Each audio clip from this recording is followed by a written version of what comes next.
The Quran is a miracle. Nothing else like the Quran has ever been produced. The Quran is the strongest proof that Muhammad was a true prophet. We hear these claims made quite often, but do we truly understand them? What makes the Quran so otherworldly? Why is the Quran a miracle? There are many reasons, but for now, let's explore three big ones. Reason number one, the Quran is a literary masterpiece. So what, you might ask? There are lots of great works of literature in the world. This is true, but there's something different going on here. How many literary masterpieces do you know that were first conveyed by an illiterate person?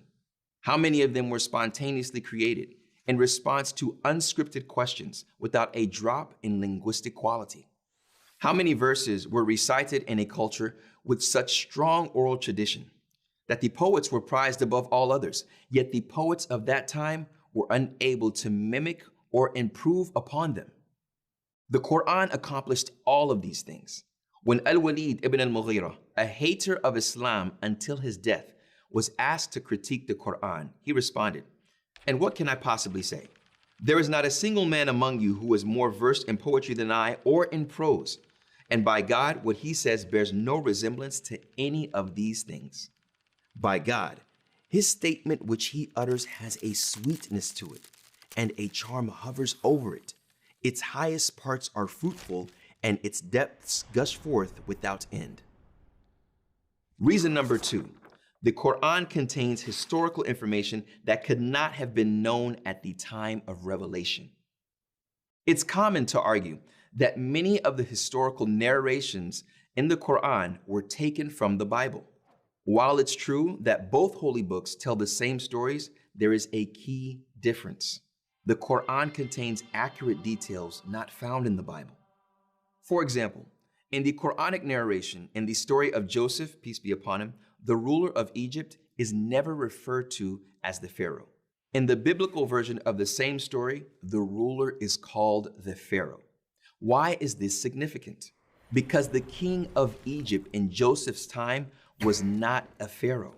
Historians have found that during the era of Joseph, the rulers of Egypt were an invading force from Palestine, and hence they were called the Hyksos, literally foreign kings, not pharaohs.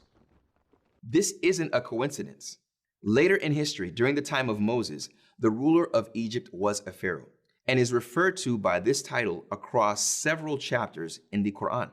There are many other examples of the Quran departing from the biblical narrative or adding new details to biblical stories that would later prove to hold some historical significance.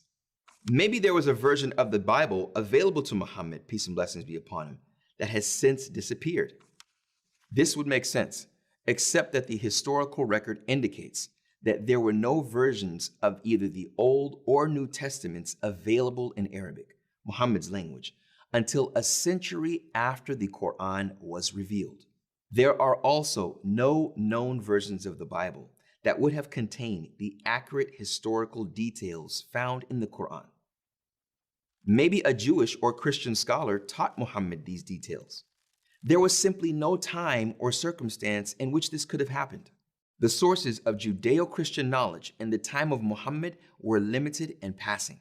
But the volume and accuracy of what the Prophet, peace and blessings be upon him, taught could only be attained through decades of apprenticeship that would be impossible to hide. They certainly couldn't have come from a few short encounters. Reason number three, the Quran has been preserved in its original form. The Quran itself contains verses in which God promises its preservation. Is this in itself a proof? As it turns out, yes. After a millennium and a half, today's Quran perfectly matches with the Uthmanic Codex, the full text of the Quran that was compiled by the Prophet, peace and blessings be upon him's companions. The consistency of the Quran's oral transmission is also rock solid. Every oral recitation all over the globe is consistent with every other oral recitation, and they are also compatible with the written form of the Quran. As we have seen with the Bible, this is extremely unlikely to happen on its own. Historical texts are often edited, lost, changed, forgotten, or otherwise altered by human intervention over the course of history. With all this information in mind, then, is it possible that an illiterate man from 7th century Arabia could create a linguistic masterpiece with intricate details of lost knowledge and complex theology that has lasted unaltered for over 1,000 years? Of course not. What we see in the revelation and preservation of the Quran is the divine at work. Is it not sufficient for them that we reveal to you the book which is recited to them? Indeed, and that is a mercy and reminder for a people who believe. With this then, let us conclude that the Quran is indeed a miracle.